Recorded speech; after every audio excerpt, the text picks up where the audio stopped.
Welcome to our YouTube channel Surya Krishnapatnam. ఈ రోజు గోపిచంద్ గారి భీమా అనే సినిమా లేదండి. ఈ సినిమా యొక్క డైరెక్టర్ కన్నడ డైరెక్టర్ అయిన హర్ష గారు. ఈ సినిమా ఎలా ఉందో రివ్యూ తెలుసుకుందాం. నేనైతే ఈ సినిమాకి 200 రూపాయలు టికెట్ కాస్ట్ అయితే పెట్టాను.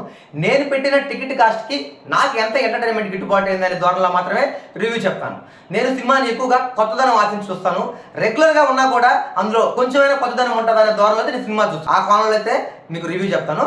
ఇప్పుడైతే రివ్యూ స్టార్ట్ చేద్దాం. గోపిచంద్ గారు సినిమాలన్నీ ఫార్మాట్ లోనే రెగ్యులర్ స్టోరీలో కమర్షియల్ గా ఉంటాయి. ఈ సినిమా ఎలా ఉంది అంటే సేమ్ ఇది కూడా రొటీన్ ఫార్ములాలోనే సాగిపోయింది. సినిమాలో ఓపెనింగ్ అయితే మాత్రం ఒక డిఫరెంట్ గా ఏదో చెప్పబోతున్నారు, డిఫరెంట్ స్టోరీ చూస్తున్నాము అనే ఫీలింగ్ అయితే కలిగింది. కానీ ఎప్పుడైతే ఈ హీరో ఇంట్రడక్షన్ కాడ నుంచి మొదలు పెట్టినైతే పరమ రొటీన్ గా అయితే సినిమా తీర్చిదిద్ది పెట్టారు.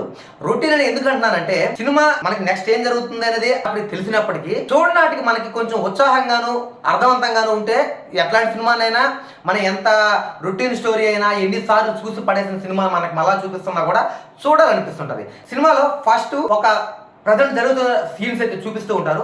సడన్ గా సినిమా ఫ్లాష్ బ్యాక్ లోకి వెళ్ళిపోతుంది. ఫ్లాష్ బ్యాక్ లో నుంచి ఎప్పుడు ప్రజెంట్ లోకి వచ్చిందో అర్థం కాదు. ఎక్కడ కింద అయితే వేస్తుంటారు 10 సంవత్సరాలు 5 సంవత్సరాలు వేస్తుంటారు. అంత కన్ఫ్యూజ్ చేయాల్సిన అవసరం అయితే ఏం లేదు.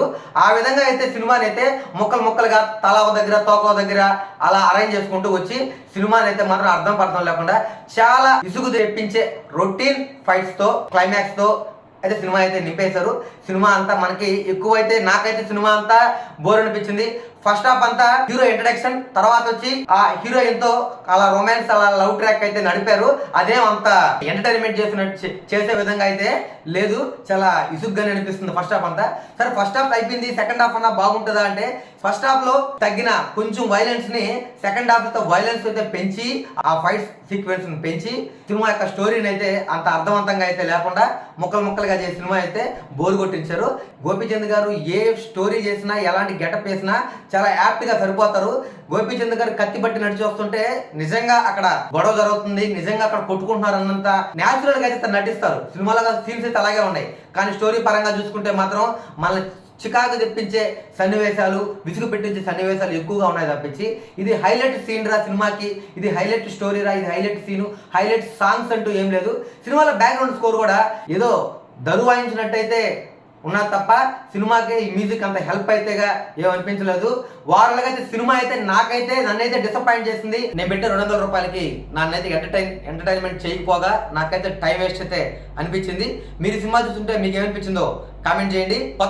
కొత్తదనం ఇష్టపడే వాళ్ళు, వెరైటీ సబ్జెక్ట్ ఇష్టపడే వాళ్ళకైతే ఈ సినిమా అయితే నచ్చదు. గోపిచంద్ గారు తప్పించి సినిమాలో ఏమి చెప్పుకోదగ్గ అంశాలు అయితే ఏవీ లేవు. ఇది ఇవాళ వీడియో. ఇలాంటి మరిన్ని వీడియోల కోసం మా ఛానల్ని సబ్స్క్రైబ్ చేసుకోండి, లైక్ చేయండి, షేర్ చేయండి, కామెంట్ చేయండి. Thank you. జై హింద్.